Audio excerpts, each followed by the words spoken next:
Apakah kemakrifatan menuju Tuhan yang Maha Esa itu harus melalui rel di dalam dinul Islam secara syar'i?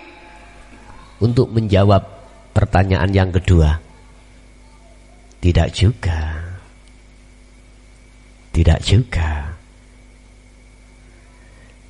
Selain agama Islam secara syar'i ya, yang disebut ghairul Islam,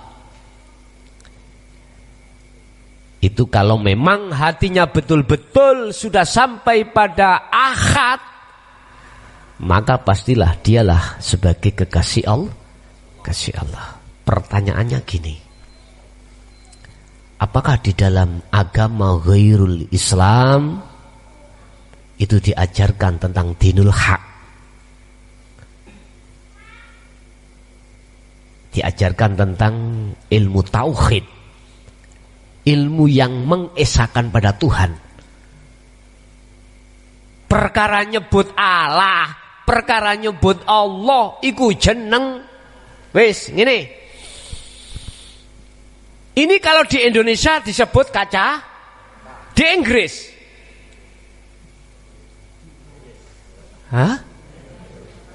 lah beda jeneng sih, tapi maksudnya podo. Ada yang mengatakan matahari, ada yang mengatakan bulan. Ingat sejarah Nabi Ibrahim sebelum menemukan sejatinya Allah? Bulan, bintang, matahari, itulah bahasa. Nama. Ada yang mengatakan Sang Yang Widi, Sang Yang Sekerta, Sang Yang Dumadi, apa maneh Sang Yang Tunggal, apa maneh ngono, Sang Yang Wenang. Itu nama, dulur. Kalau kita sudah ranahnya hati ke akad, jangan kau fanatik dengan nama. Jangan kau fanatik dengan tali-tali di dalam syariah. Benderamu apa? NU. Agamamu Islam. Bertauhid ya. Kalau kau sudah melakukan perjalanan hakikat menuju makrifat, gak penting iku. Jeneng-jeneng gak penting. Iku harus kau lepas. Kalau kau masih terikat dengan hukum-hukum iku, mohon maaf Pak nggih, mohon maaf. Iki termasuk bisikan nafsu sing sampean kali kula ketika saat di alih hijab nggak terasa. Apa? Nafsu memunculkan rasa wajibnya kita sholat. Nafsu memunculkan semangatnya hati karena di situ ada hadiah Allah, surga dan pahala. Sewenang sampe nek nglakoni ngene nek ati iki sik krana kuwi. Karena itu, lho iku nafsu sewenang. Luwih haleh nafsu wis gak nggodha maneh. Tengok-tengok ambek rokokan, ndi rokok Imang. Wes. Kita tidak terasa di dalam hati berbangga diri, semangat sholat karena kewajiban, karena pahala, karena surga. Loh, kau tidak tahu kalau itu bisikan nafsu. Bukaan ngene kitab kitab Hikam. Wahuma madmumun. Salat yang seperti ini Allah itu ngene. Maido itu apa bahasa Indonesia nih? Mencela. Dasar kamu nek dikai hadiah gak budal. Ngene lah. Iku kabeh kelakuane arek cilik. Ayo makan. Tapi kok nyilih HP-ne ya. Wis, washing nek ngono. Karena HP makan. Kita sholat karena pahala, karena kewajiban. Takut dimasukkan neraka. Wahuma madmumun. Hal yang seperti ini Bapak Ibu, Allah maidu. Lah sing Allah gak maidu yang bagaimana? Lah kau sudah dikasih tahu. Setiap apa niat yang kau lakukan mesti di belakangnya ditutup lillahi li ta'ala. Lah iku gak kok jekno nanggone guru akhirat apa ben ku yo guru ngomong tok.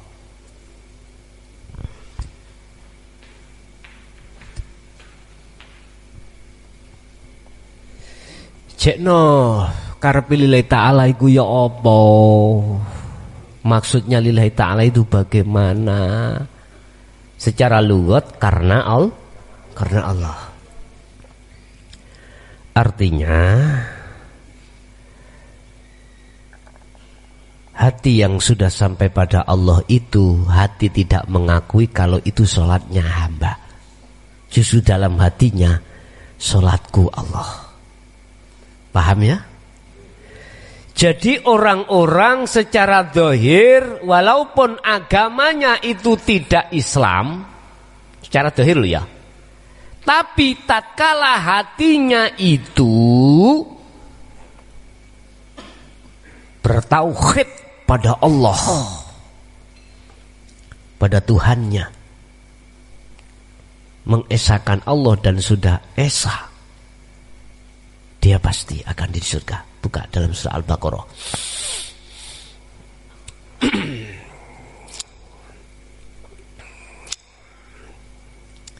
Di situ tidak hanya orang muslim ya, orang mukmin yang masuk surga, tetapi ada orang-orang ghairul Islam yang mengikuti ajaran di dalam kitabnya masing-masing. Taurat, Zabur, Injil.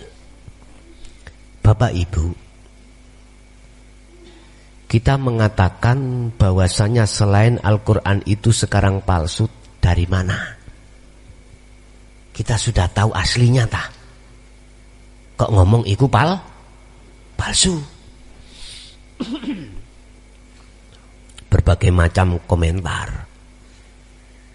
Mestinya kita mengatakan itu palsu. Logikanya, etikanya kita harus tahu aslinya. Kau ingin tahu aslinya Taurat, Zabur, Injil,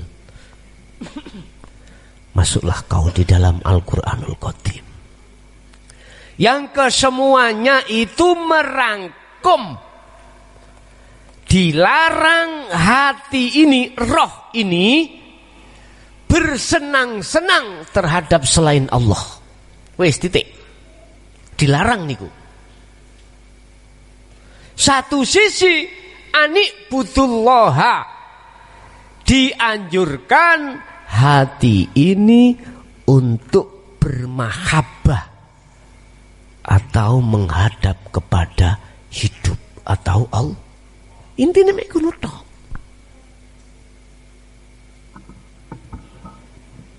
Tinggal Anda mau membuka yang sekarang enggak? Kira-kira arahnya kemana?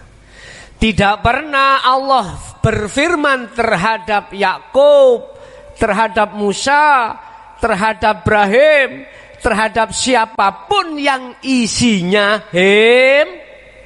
atimu nyedek tur mangano syahwatut dunya. Yang pasti wala taqrabah hadhi syajarah. Jangan kau dekati itu. Itu membahayakan. Sebab bila mana kau mendekat, kau pasti ada keinginan berangkatnya teko nafsu.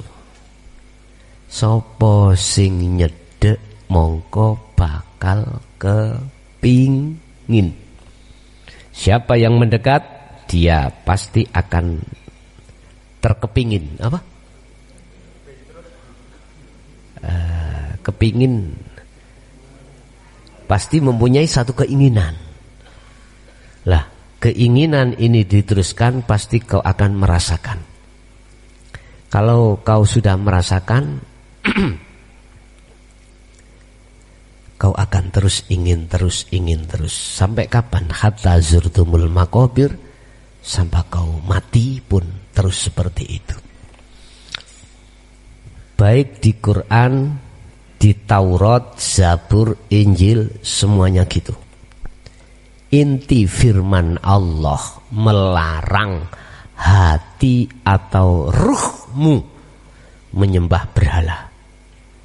Yang dimaksud berhala adalah kesenangan dunia. Terus bagaimana Pak caranya kita menghindari dari itu semuanya dan memfokuskan hati untuk munajat pada Allah? Ingat, Rasulullah membaiat sahabat papat, ya, Abu Bakar, Umar, Utsman, dan Ali. Dan itu sebagai fase khalifah.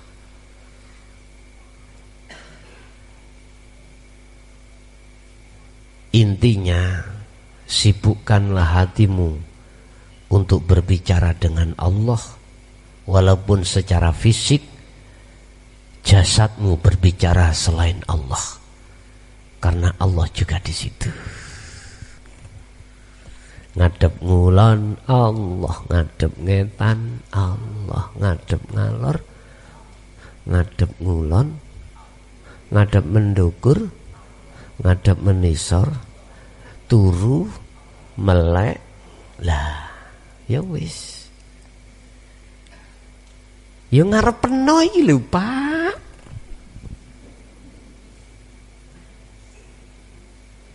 Saking ide Allah itu terhadap dirimu, mata dohir iki gak mampu untuk melihat. Coba driji peno, ide nang meripat peno, tambah ide malah tambah gak ketok. Tapi aja diculek. Aja diculek, ide no tambah gak ketok. Tambah ra ketok. Iku minangka gambaran. Yes, kembali pada pertanyaan yang kedua. Bisakah orang yang ghairul Islam masuk surga sesuai dengan apa yang dikatakan dalam Al-Quran? Bisa, manakala dia betul-betul mengikuti ajaran firman Allah di dalam Taurat, Injil, Zabur yang sebenarnya. Intinya dia hatinya mengesahkan pada Allah.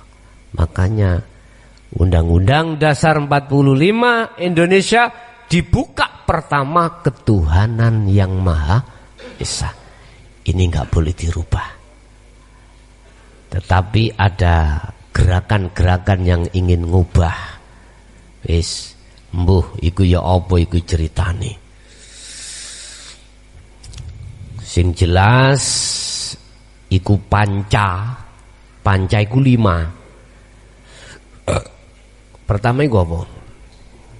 Enggak, panca iku 5. Pertama eka, kedua dwi, 3 tri, 4 catur, 5 panca. Iki basa napa? Bahasa Sanskerta. Begitu indahnya ya. Gak ngomong Pancalimo, tapi ngomong Pancasila. Panca, gak 5 sila, tapi Pancasila. Mengikut sertakan, padahal panca itu bukan bahasa Quran ya, tapi diikutkan. Berarti orang-orang yang menyetuskan Undang-Undang Dasar 1045 iki bukan orang sembarangan. Jadi wonten wis jelas hatinya itu sudah sampai pada Allah. Bahkan ditutup dengan kemerdekaan itu bangun jiwa dulu, gak bangun badan. Bangunlah jiwanya, bangunlah badannya. Kok gak badan disiyo? Kok jiwa? Aku yakin orang-orang yang ikut andil di dalamnya itu mengerti tentang sangkan paraning dumadi, ngerti innalillahi wa inna ilaihi rajiun. Itu pasti.